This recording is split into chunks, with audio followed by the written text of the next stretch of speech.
नमस्कार, कशा आहात सगळ्याजणी। चला तर मग आज कुठली रेसिपी आहे ती बघायची आहे। आता मी लसूण ठेचून घेते। गॅस चालू केलेला आहे, कढई ठेवलेली आहे। कढईमध्ये तेल ओतून घ्यायचंय। जिरे मोहरी घातलेली आहे, लसूण ठेचलेला घातला, कढीपत्ता घातलेला आहे, चिमूटभर हळद टाकून मी स्वच्छ भोपळा चिरून धुवून घेतलेला आहे, तो फोडणीमध्ये घातलेला आहे। आता परतून घ्यायचंय। बघू शकता, एक 5 मिनिटासाठी आपल्याला झाकण ठेवायचंय, वाफवून घ्यायचंय। झालेले वाफवून चवीपुरते मीठ घालायचं आहे, थोडंसं हिरवा मिरचीचा ठेचा घालायचा आहे, मग मिक्स करून घ्यायचंय। शेंगाचं कूट घालायचं आहे, दाण्याचं कूट घातलेलं आहे, परतून घ्यायचंय। धनापूड घातलेली आहे, मग परतून घ्यायचे। आणखीन आपल्याला एक 5 मिनिटासाठी आपल्याला ही भाजी शिजायला ठेवायची आहे। बघा झालेलं आहे, भाजी वाफवून निघालेली आहे। आता बघायची आहे, शिजलेली आहे, काढून घेऊया। आणि आता घ्यायचा आहे कुकर। कुकरमध्ये मी हे 2 डाळी लावते, मुगाची आणि तुरीची। तर हेचं आपल्याला वरण करायचं आहे। गॅसवरती पातेलं ठेवलेलं आहे, तेल ओतून घेतलेलं आहे, डाळ हटणार आहे। आता हटून घेतलेली आहे डाळ। आता मध्ये घालायची हळद पावडर आणि चवीपुरते मीठ। डाळमध्ये मिक्स करायचं आहे, मिक्स करून घ्यायचं आहे। गरम पाणी ओतून घेऊया। बघा तेल गरम झालेलं आहे तिकडं। आता तेलामध्ये आपल्याला जिरे मोहरी टाकायची आहे। जिरे मोहरी तडतडली की कांदा टाकून घेऊया। कढीपत्ता टाकायचा आहे। बघू शकता, मस्त कढीपत्ता टाकला। अद्रक लसूण आणि खोबरं वाटलेलं आहे ना, तर ते पण मी टाकलेलं आहे। लाल तिखट टाकलेलं आहे। आता हे मिक्स करून घ्यायचं आहे आणि डाळीला फोडणी द्यायची आहे। झालेलं आहे आपलं तुरीच्या डाळीचं वरण। आता थोडंसं पाणी घालून घेऊया। तर बघा झालेलं आहे। तर ह्याला उकळी आली, कोथिंबीर घालायची आणि काढून ठेवायचं आहे, गॅसवरून उतरून घ्यायचं आहे। झालेलं आहे। आता आपल्याला मुगाची डाळ काढायची आहे। तर सांडलेली आहे माझ्याकडून इथं मुगाची डाळ काढताना। तर झालेलं आहे, आपल्याला गरम पाणी घातलेलं आहे, त्यामध्ये मिक्स करून आपल्याला हटून घ्यायची आहे डाळ मुगाची। थोडीशी आता हळद टाकायची, चवीपुरते मीठ टाकायचं आहे आणि डाळ हटून मिक्स करून घ्यायचं आहे।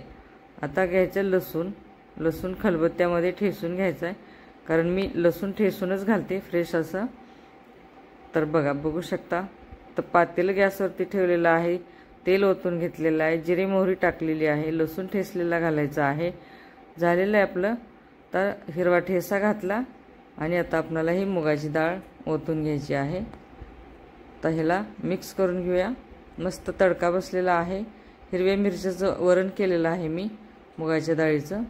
आता वरतून कोथिंबीर घालायची। उकळी आली की आपल्याला हे वरण काढून ठेवायचं आहे। झालेलं आहे, काढून ठेवूया। बघू शकता, गॅस बंद केलेला आहे। 2 माप मी गव्हाचं पीठ घेतलेलं आहे। गव्हाचं पीठ ह्या मापाने घेते मी, जेवढं लागेल तेवढं। चवीपुरते मीठ घातलेलं आहे, त्या पिठामध्ये मीठ घालून घेतले। पाणी थोडं थोडं करून आपल्याला हे कणिक मळून घ्यायचे आहे। आता कणिक मळून घेऊया। बघू शकता, मी खाली ओट्यावरच कणिक मळलेली आहे। झालेली आहे आपली कणिक मळून। आता ह्याला थोडंसं झाकून ठेवूया। डब्यामध्ये मी तेल लावून थोडंसं एक 10 ते 15 मिनिटासाठी ठेवून घेते।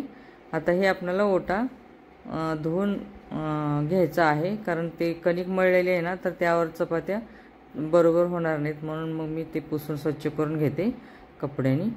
तर बघू शकता, झालेला आहे आपला ओटा पुसून। आता काय करायचं आहे, गॅस चालू करायचा आहे, तवा ठेवायचा वरती। पीठ झालेलं आहे मऊ।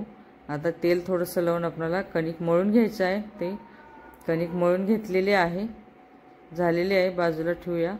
आणि एकदम मस्त आता चपात्या लाटायला घ्यायच्या आहेत। पीठ खाली थोडंसं टाकलेलं आहे आणि उंडा करून आपल्याला चपाती लाटून घ्यायची आहे। 4 पदरी चपाती करणार आहे मी। बघू शकता, थोडीशी बारीक लाटी लाटायची आणि तेल लावून आपल्याला घडीची चपाती बनवायची आहे। अशी घडी घालायची, चपाती लाटायची, कारण घरचे गहू आहेत आमचे, त्यामुळं चपात्या खूप छान होतात। झालेली आहे आपली चपाती लाटून। गॅसवरती तव्यावरती टाकून घेऊया। आलटून पलटून घ्यायची आहे। बघा मस्त चपाती होणार आहे आता, फुगून एकदम झालेली आहे, फुगून टम झालेली आहे। खालून वरून तेल लावायचं आणि चपाती भाजून घ्यायची। झालेलं आहे आपलं। आता ताट घ्यायचं आहे, ताटामध्ये चपाती काढून घेऊया। बघा मस्त भाजलेली आहे चपाती, मऊ झालेली आहे, एकदम मऊसूत झालेली आहे। झाल्या चपात्या करून मी पनीर थोडंसं होतं ना तर ते मी पनीर कट करून घेतलेलं आहे। तर त्यामध्ये 1 चमचा मैदा, 1 चमचा कॉर्नफ्लॉवर, 1 चमचा दही टाकलेला आहे, तिखट, मीठ आणि हळद थोडीशी टाकलेली आहे। तव्यामध्ये त्याच मी तेल टाकलं थोडंसं आणि हे पनीर फ्राय करून घेणार आहे। तर बघू शकता मस्त पनीर टाकलेलं आहे, फ्राय होणार आहे। आता झालेलं आहे पनीर टाकून तेलामध्ये मस्त परतून घ्यायचं आहे, खालीवरी करून घेऊया। एकदम मस्त झालेलं आहे पनीर फ्राय झालेलं आहे। आता काढून घेऊया। बघू शकता मस्त झालेलं आहे पनीर, काढायचं आहे आता एका प्लेटमध्ये। बघू शकता छान झालेलं आहे पनीर पण हे बघा। आता आपल्याला एक प्लेट घ्यायची, प्लेटमध्ये सगळं वाढून घ्यायचं आहे। कशी झालेली म्हणजे साधी सोपी आजच्या जेवणाची थाळी ते मला कमेंटमध्ये सांगा। शेअर करा, सबस्क्राईब करा, सबस्क्राईब करायला विसरू नका। चपाती आहे, भात आहे साधा, वरण मुगाच्या डाळीचं, तुरीच्या डाळीचं, फ्राय केलेलं पनीर आहे, भोपळ्याची भाजी आहे, भातावरती थोडीशी डाळ आहे, साजूक तूप आहे। कशी झालेली आहे मला कमेंटमध्ये जरूर सांगा।